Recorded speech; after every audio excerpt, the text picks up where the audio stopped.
before moving forward, let us first have a quick review of what does ionization have to do with pharmacokinetics and pharmacodynamics. Okay?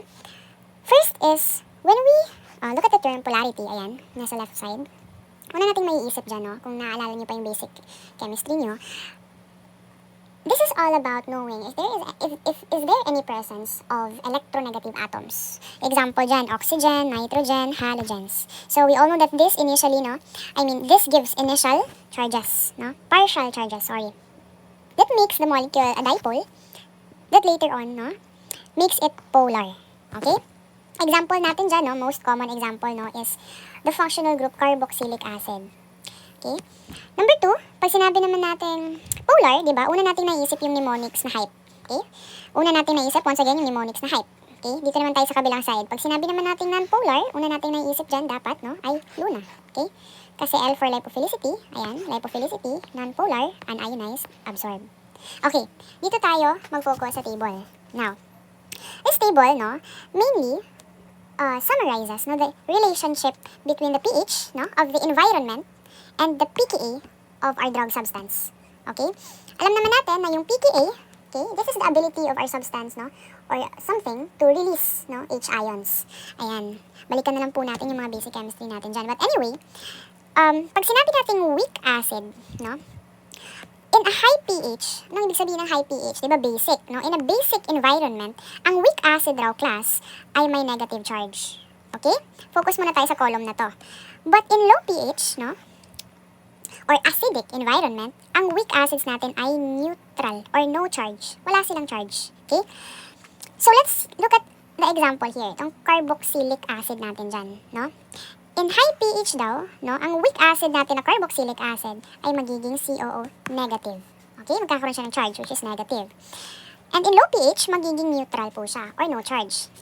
Okay, dito naman tayo sa weak base natin ng mga substances. Pag weak base naman, tapos yung environment niya is high pH or basic, no charge naman siya. Kabaliktaran. Pag low naman ang pH, ng environment ng isang weak base, meron po siyang positive charge. Example natin dyan, isa namang common ng functional group ay ang ating amino group.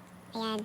Meron po tayong positive charge, pag na-expose siya sa low pH, or acidic environment, magwawalan po siya ng charge kapag na-expose sa high pH environment. Okay? So, meaning to say, in a high pH environment, the pH, supersedes the pKa. But in low pH, the pH is superseded by your pKa. Okay. Ngayon, ma'am, bakit po importante ang ionization, sa solubility at saka permeability? Diba? Alam naman natin na ito ay mga variables ng BCS. Okay, so now, napaka-specific na nito, Alam na natin ngayon bakit nagmamatter ang solubility at saka permeability. Kasi nga, balikan natin tong mnemonics natin. Alam naman natin, class, in cases of excretion, anong klaseng form ng drug ang gusto natin? Ionized. So, kaya, nagmamatter dito, kung kailan natin dapat alam, kung kailan natin dapat malalaman, kung kailan mag-ionize ang ating mga drugs. In what kind of environment? At what kind of environment po ba mag-ionize, ang ating mga drug products. Para alam natin if ideal ba sila for excretion. Ideal na ba yung formula for excretion? Kasi alam naman natin, para maging solubilized or easily solubilized or dissolve ang isang drug product, kailangan naka-aqueous form yan, right? Alam naman natin na yung mga aqueous form natin, they're ideal for excretion. Kasi yung mga excreted forms natin like saliva, tears, and most especially your urine ay naka-aqueous form.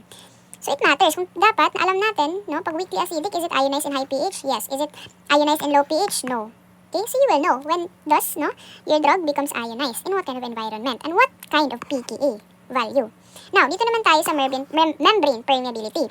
Now, it says here na pag lipophilic, unionized. So, kailan magiging unionized ang ating mga drug product? Ayan, no charge, diba? Pag non-polar, unionized, wala po yung charges, Wala po yung kakaibat na charges. So, it also matters, Same as to your solubility. So, kailan natin malalaman, magiging permeable siya sa membrane. So, alam naman natin, isa sa pinaka-importante na form, ng isang drug para maging permeable sa membrane ay maging lipophilic, Example natin dyan, yung mga lipids natin, alam naman natin na mga lipophilic yan sila. So, kailan natin malalaman na wala po silang charges or unionized po sila para maging permeable sila. Okay, example na natin yan, dito yung amino group natin, Meron po siyang charge, Isang weak base po ito, may charge po siya in a low pH environment. Mawawala po ang kanyang charge kapag high na po ang pH ng environment. No charge na po siya. So, it means, that the functional group, yung pKa ng mga functional groups natin matters and they also differ. Okay? So, balikan po natin to always, no? Kasi napaka-importanting concept nito, no? In understanding the pharmacokinetics, no? Pharmacokinetic aspect, no? Of drug movement in our body.